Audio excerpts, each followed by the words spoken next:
सभी पत्रकार साथियों को नमस्कार। आज ये प्रेस वार्ता एक बहुत अहम बिंदु पे है और मकसद है कट्टर बेईमान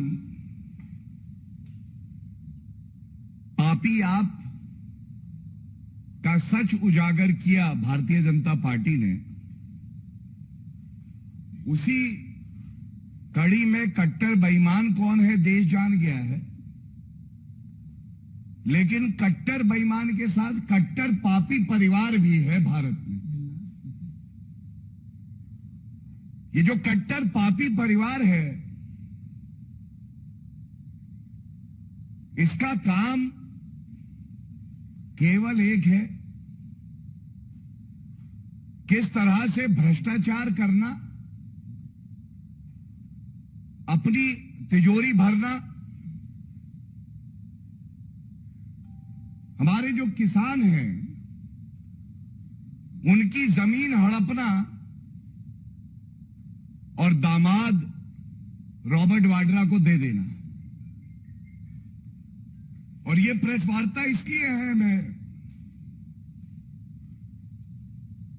क्योंकि जब ये बात उठती है राजनीतिक गलियारों में,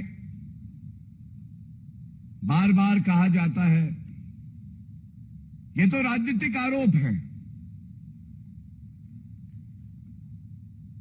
आज जो आपके समक्ष हम रखेंगे ये केवल आरोप नहीं है। राजस्थान हाईकोर्ट ने जो रॉबर्ट वाड्रा की कंपनी है, जिसमें रॉबर्ट वाड्रा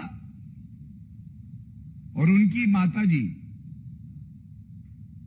पार्टनर्स हैं, वो राजस्थान हाईकोर्ट गए थे बीकानेर में जब कांग्रेस की सरकार थी।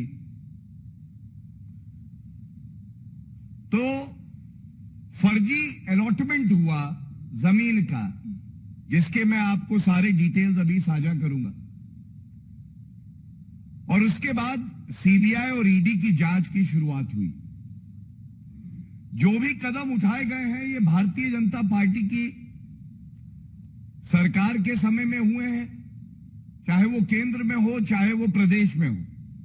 और ये जो फर्जी अलॉटमेंट हुए हैं, किसानों की जमीन हड़पी गई है, ये जब राजस्थान में कांग्रेस पार्टी की सरकार थी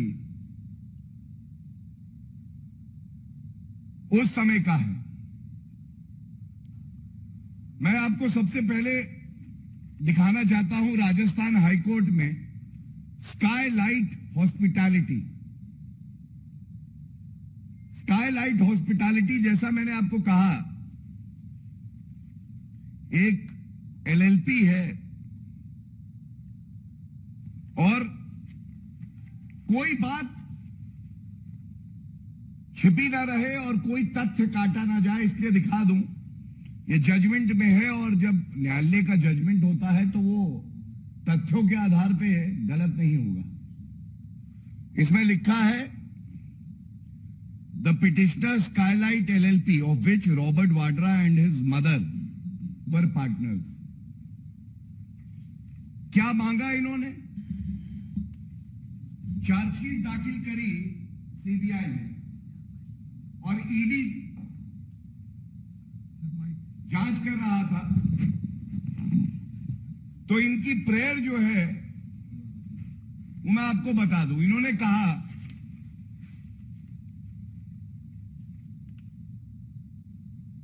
द कोर्ट में क्वॉश द इन्वेस्टिगेशन। ये प्रेयर नंबर ए है, मैं पढ़ देता हूं। The respondents may kindly be directed to place on record the ECIR and the same may be ordered to be quashed in so far as it relates to the petitioner। petitioner जो है वो Skylight hospitality है, मैंने आपको दिखा दिया, और एक महेश नागर है, इनके बारे में मैं अभी विस्तार में आपको बताऊंगा। लेकिन न्यायालय ने क्या कहा और ये बात भारतीय जनता पार्टी अक्सर कहती है। आप बार बार कहते हैं कि राजनीतिक द्वेष से ये आरोप लगाए जाते हैं। नेशनल हेराल्ड केस हो, हरियाणा में जब इनकी सरकार थी तो वहां पे भी एक जमीन का घोटाला करके किसानों की जमीन हड़प ली थी। राजस्थान में जब इनकी सरकार पहले रही तो ये मामला तब का है। हम कहते हैं आप न्यायालय जाइए, तथ्यों के आधार पे अपनी बात रखिए, और अगर राजनीतिक द्वेष से मामले आपके खिलाफ किए जा रहे हैं तो सब रद्द हो जाने चाहिए। उसमें कभी उत्तर नहीं आता है। और मैं न्यायालय का जो ऑब्जर्वेशन और जो डिसीजन है वो आपके समक्ष रखता हूं। बिल्कुल स्पष्ट लिखा है, consequently the present petitions do not merit acceptance and the same are accordingly dismissed. ये जो तथ्य मैंने आपके समक्ष रखे, 3 अहम बिंदु, स्काईलाइट का नाम दिखाया, रॉबर्ट वाड्रा, उनकी माताजी इस कंपनी में थी। मैंने आपको दिखाया उनकी ये दरख्वास्त थी न्यायालय से कि आप पूरे मामले को रद्द करें, और न्यायालय ने फैसला किया कि हम आपकी बात से सहमत नहीं है, ये रद्द नहीं हो सकता, ये गंभीर मामला है। आज चीख चीख कर प्रमाण ये कह रहे हैं कि तुम पापी परिवार हो, तुम भ्रष्टाचारी हो, और ये कहना गलत नहीं होगा। पहले वीवीआईपी कल्चर का दाग किसी ने लगाया था तो यही दामाद थे जिनको भारत का दामाद बताया जा रहा था। वो वीवीआईपी कल्चर का दाग था। आज भ्रष्टाचारी किसानों की जमीन हड़पने का दाग लगा है।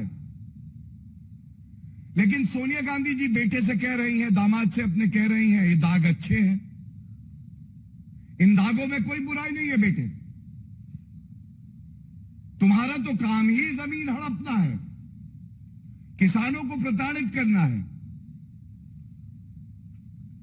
अब मैं आपको कुछ तथ्य समझ सकता हूं, रोचक नहीं कहूंगा, चिंताजनक कहूंगा। 2008 से 13 के बीच में कांग्रेस की सरकार थी राजस्थान में। सबसे पहले ये जो मामला है, ये 125 बीघा सरकारी जमीन का है जो कि एक्वायर की गई किसानों से, और बताया ही जाता है न्यायालय वही तय करता है जो उसके समक्ष होता है। लेकिन ये पूरा घोटाला 1000 बीघा जमीन का है। 125 बीघा जमीन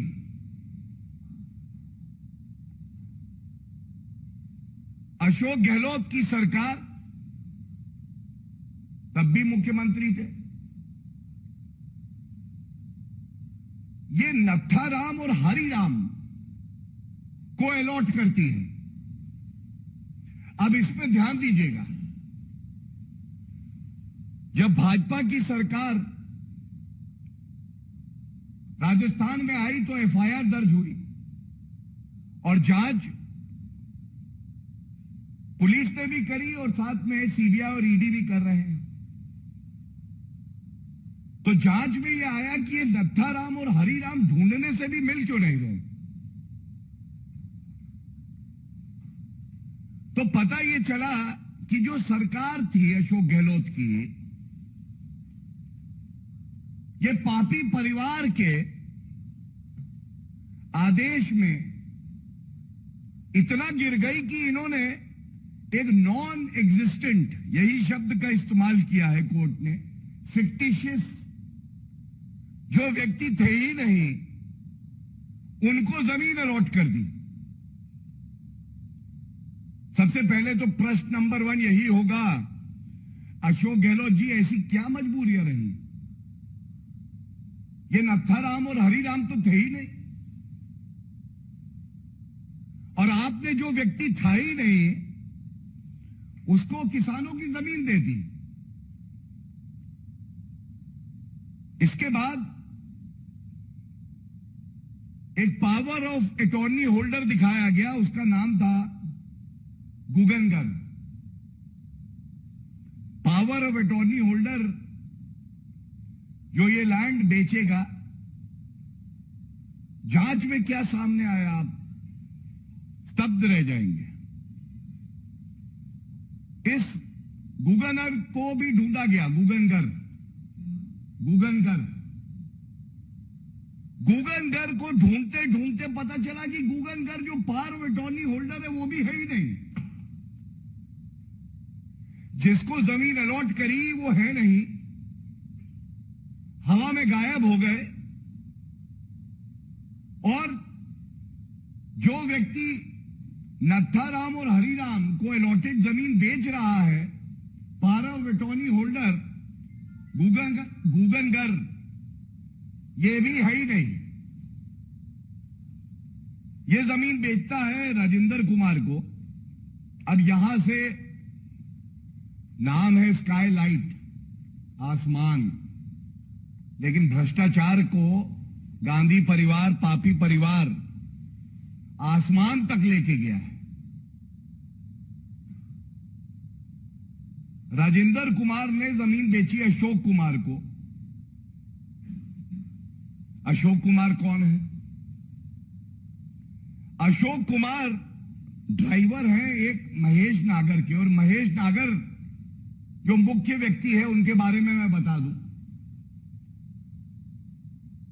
महेश नागर रॉबर्ट वाड्रा के मैनेजर हैं। महेश नागर पावर ऑफ अटॉर्नी होल्डर भी है स्काईलाइट के। तो ये जो अशोक कुमार ड्राइवर हैं रॉबर्ट वाड्रा के मैनेजर के, ये फर्जी लोगों से जमीन लेते हैं सरकारी, और उसके बाद स्काईलाइट को बेच देते हैं। अनियमितताओं का भंडार, कानून की अनदेखी, क्योंकि दामाद नंबर 1 को खुश करना है। पापी परिवार, गांधी परिवार, उसने इशारा कर दिया तो अब कानून कहां है? अशोक गहलोत कह रहे हैं खाता ना बही, सोनिया गाता ना बही, सोनिया गांधी जो कहे वही सही। लोग नहीं है तो क्या हुआ? सोनिया गांधी ने कहा है अलॉट तो करनी होगी। किसान की जमीन है तो क्या हुआ? दामाद जी का पापी पेट भरना है। ये सवाल जो पूछे हैं कि ये जमीन राजस्थान की सरकार ने, अशोक गहलोत मुख्यमंत्री थे, उनके कार्यकाल में अलॉट कैसे करी? जो पावर ऑफ अटॉर्नी होल्डर है ही नहीं, तो वो ये ट्रांजैक्शन कैसे करता है? इसके बाद रॉबर्ट वाड्रा जी क्या करते हैं ये जानने की आवश्यकता है। रॉबर्ट वाड्रा 30 लाख रुपए का एक चेक, तिथि नोट करिएगा, 22 दिसंबर 2009, 30 लाख का एक चेक लिखते हैं। सब अचंभित हैं। ये घोटालेबाज, भ्रष्टाचारी परिवार वाले किसी को रुपया दे रहे हैं 30 लाख। ये चेक दिया जाता है अशोक कुमार को, जो महेश नागर के ड्राइवर हैं। लेकिन आप हैरान हो जाएंगे, अशोक कुमार की पावर ऑफ अटॉर्नी यह है 31 दिसंबर 2009 की। 31 दिसंबर 2009 पावर ऑफ अटॉर्नी आ रही है बाद में, और दस्तावेज में जो ट्रांजैक्शन कर रहे हैं वो पहले 30 लाख का चेक है जो 29 तारीख को इनकैश हो गया था। ये क्या दर्शाता है? ये दर्शाता है इनको लगा कि हमारी चोरी, हमारा भ्रष्टाचार कभी पकड़ा नहीं जाएगा। और उसके बाद एक और अहम बिंदु यह है अशोक कुमार का स्टेटमेंट जांच एजेंसी ने लिया। आप अचंभित होंगे कि अशोक कुमार ने कहा कि 30 लाख रुपए आए और मुझसे विड्रॉ करा के वो 30 लाख रुपए रॉबर्ट वाड्रा ने वापस ले लिए। मतलब 30 लाख रुपए दिए, उसी वक्त विड्रॉ कराए और वो वापस चले गए। ये स्टेटमेंट है। एक और प्रश्न पूछा जाना चाहिए। महेश नागर तो केवल एक मोहरा है, उसका अपना वक्तव्य है जांच एजेंसी को, और वो कहता है दो बातें। पहला, मैं रॉबर्ट वाड्रा के लिए काम करता हूं, और दूसरा जो बड़ा अहम है, उसने कहा ये जो सारी जमीन है और ये सारा ट्रांजैक्शन है, मुझे कुछ नहीं पता, ये तो रॉबर्ट वाड्रा के कहने पे ही हुआ है। अब आप मुझे बताइए, 1000 बीघा जो भूमि है किसानों की, सरकार उसको इसलिए एक्वायर करती है क्या कि गांधी परिवार के जो भ्रष्टाचारी हैं उनको दी जाए? किसान से लो, रॉबर्ट वाड्रा को दो। रॉबर्ट वाड्रा लैंड माफिया हो गए, भूमाफिया है रॉबर्ट वाड्रा।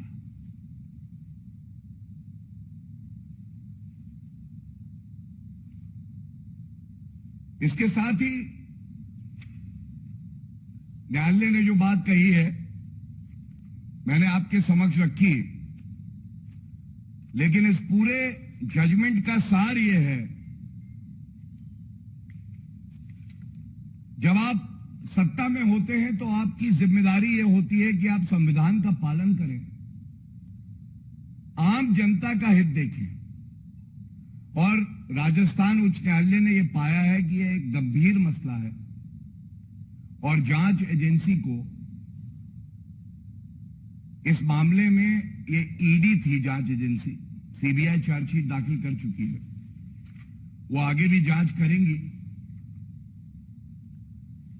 और वो दिन दूर नहीं है जो भ्रष्टाचारी गांधी परिवार के सदस्य ये सोचते हैं वो कानून से ऊपर हैं, उन तक कानून के हाथ नहीं पहुंचेंगे। तो मैं बता दूं, श्री नरेंद्र मोदी जी की ईमानदारी, जांच एजेंसियों का जज्बा कि भ्रष्टाचारियों को पकड़ना है, आज गांधी परिवार जो भ्रष्टाचार करते हैं थरथर कांप रहे हैं, और ये अच्छा है। वो कहते हैं दाग अच्छे हैं, हम कहते हैं भ्रष्टाचारियों का कांपना अच्छा है, कानून के डर से कांपे।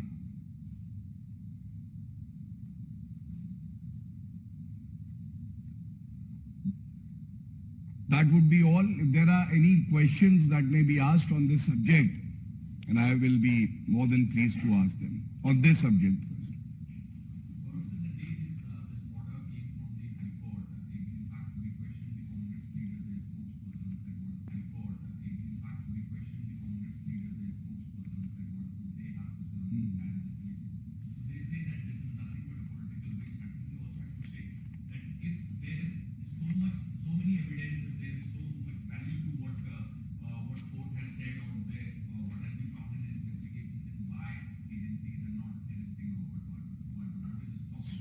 So let me answer it, giving you some clarity on the issue. First, when they say it's a political witch hunt, that means Sonia Gandhi, Rahul Gandhi and Robert Vadra are casting aspersions on the judiciary of the country. High Court, being a constitutional court, gives a verdict and it doesn't find merit in the submissions made by Skylight, Robert Vadra's company, as well as Mr. Mahesh Nagar, who is a petitioner, to not accept the verdict. And this verdict has so far not been stayed by the Honorable Supreme Court. This clearly shows the lack of belief that the Gandhi Parivar has in the judiciary of the country, in the institutions of the country. It has become a habit of the Gandhi Parivar to cast baseless allegations, pass scurrilous remarks on the judiciary, which is very unfortunate. Second, please also understand, arrest or no arrest, the timing of the arrest, if the agency, investigating agency is independent, is not the job of the government. And we take a lot of pride in the fact that be it the CBI or the ED, they are truly independent, they take a call.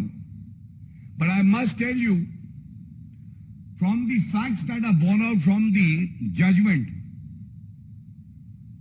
that these are very, very serious allegations. And being a senior lawyer myself, I can tell you, for any person to get a clean chit after such serious allegations have been leveled would be extremely difficult. And last but not the least, Gandhi Parivar is the most corrupt family in Indian politics. And three members of the Gandhi Parivar, Sonia Gandhi, Rahul Gandhi, and Robert Vadra, are out on bail on corruption charges. That is a serious matter of concern for a government which has a zero tolerance policy for corruption. Thank you. Any other question? अभी रुक जाइए, और कोई इस विषय पे कोई प्रश्न है?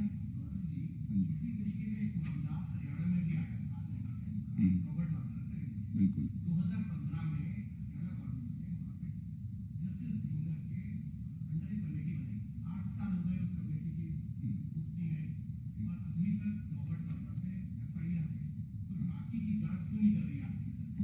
देखिए, मैं आपको एक बात जरूर बताना चाहूंगा और इस केस के संदर्भ में बताऊंगा और आपके प्रश्न का उत्तर भी आपको मिलेगा। जिस मामले की आप बात कर रहे हैं उसमें न्यायालय ने, उच्च न्यायालय और सर्वोच्च न्यायालय ने भी हस्तक्षेप किया था, अगर मुझे सही याद है, और ये आदेश किया था कि सीबीआई जांच हो। इस मामले में जो जांच चल रही थी उस पर रोक उच्च न्यायालय ने लगाई। 83 हियरिंग्स हुई और जो कार्य अवधि होती है, जब रोक लगती है तो उस वक्त कोई जांच आगे नहीं बढ़ सकती। अक्सर ऐसा होता है कि जब जांच एजेंसियां जांच कर रही होती हैं तो न्यायालय में जाने का अधिकार हर व्यक्ति को है, वो जाता है और जांच पे रोक लग जाती है जिससे डिले होता है। और उस केस में भी मैं आपको बताऊं, वहां जांच भी हुई है और वहां जो उचित कार्रवाई हुई है वो वहां भी हुई है। लेकिन मैं आपका धन्यवाद देता हूं, आपने वो मामला भी उठाया। ये दर्शाता ये है कि किसानों की जमीन कहीं भी दिखाई देगी और कांग्रेस पार्टी की सरकार होगी तो किसानों से लेकर वो जमीन भूमाफिया रॉबर्ट वाड्रा तक जाएगी। और इस पे, गुणवत्ता पे, कोई कांग्रेस लीडर, सोनिया गांधी, राहुल गांधी, रॉबर्ट वाड्रा एक शब्द नहीं बोलते। क्या नैतिकता की ये मांग नहीं है कि आज राहुल गांधी चुप्पी तोड़ें और बताएं कि देश को लूटने वाले रॉबर्ट वाड्रा पे उनका क्या मत है? सोनिया गांधी को यह बताना चाहिए। राजस्थान में उनकी सरकार थी 2008 से 2013 और हरियाणा में उनकी सरकार थी, और दोनों जगह ये संयोग है कि रॉबर्ट वाड्रा का नाम आता है और किसानों की जमीन हड़प ली जाती है। ये चिंताजनक है।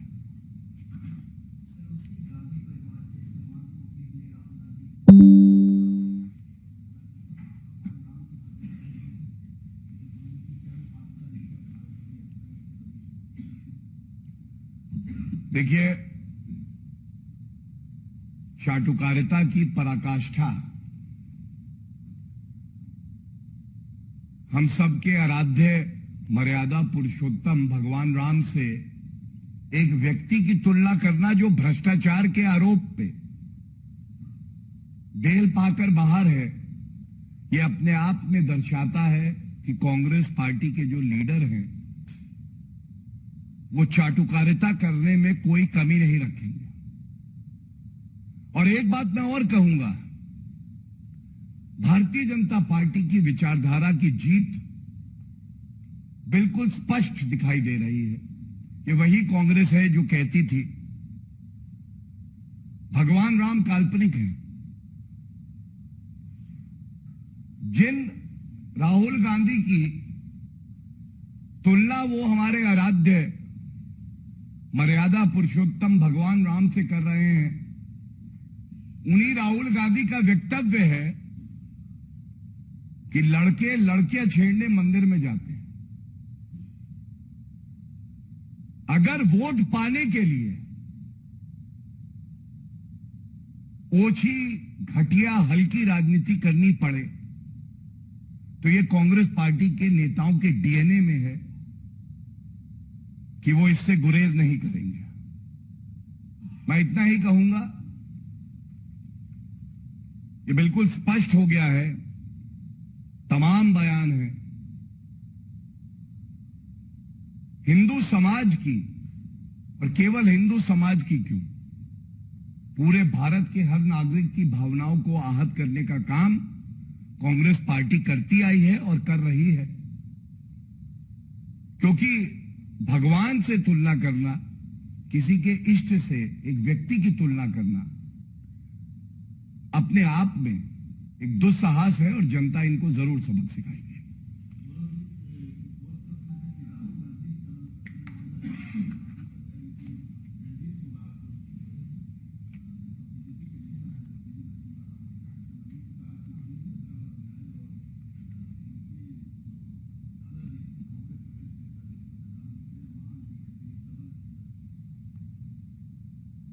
ढोंगी हिंदू कहना, ढकोसला कहना राहुल गांधी की राजनीति के लिए गलत नहीं होगा। जब चुनाव आते हैं तो वो ढोंगी हिंदू बन जाते हैं। अब वो सदैव अटल पर जाते हैं। ये देख के अच्छा लगा कि भ्रष्टाचारी राहुल गांधी ईमानदारी की प्रतिमूर्ति श्रद्धेय अटल बिहारी वाजपेयी जी की समाधि के सामने झुक गए। और यह सवाल भी पूछा जाएगा कि चल के आए हजारों किलोमीटर, फिर भी फासला मीलों का क्यों रह गया। और यह भी पूछा जाएगा कि अगर गांधी परिवार से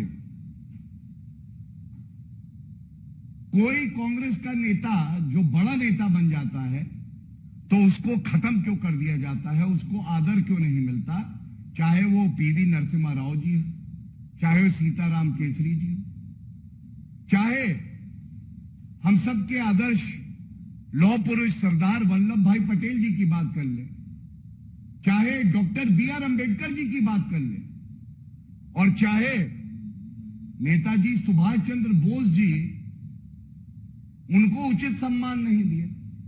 और मैं अंत करूंगा केवल एक बात कह के,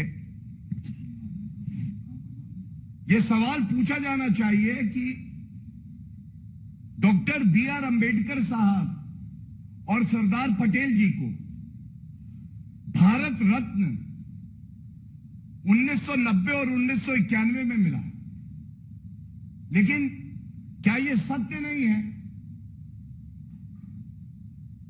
कि जवाहरलाल नेहरू का अपना मंत्री परिषद उनको भारत रत्न देता है, इंदिरा गांधी और राजीव गांधी जी को भी 1991 में भारत रत्न मिला। ये क्या दर्शाता है? ये दर्शाता है कि ढोंग पाखंड की राजनीति राहुल गांधी करते हैं।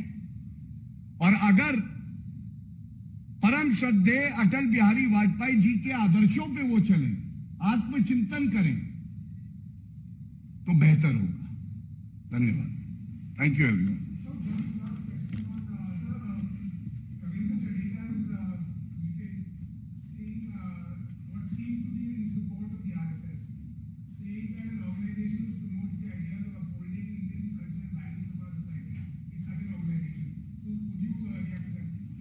Thank you. I'm not aware. I'll have to see the context of the tweet. Thank you.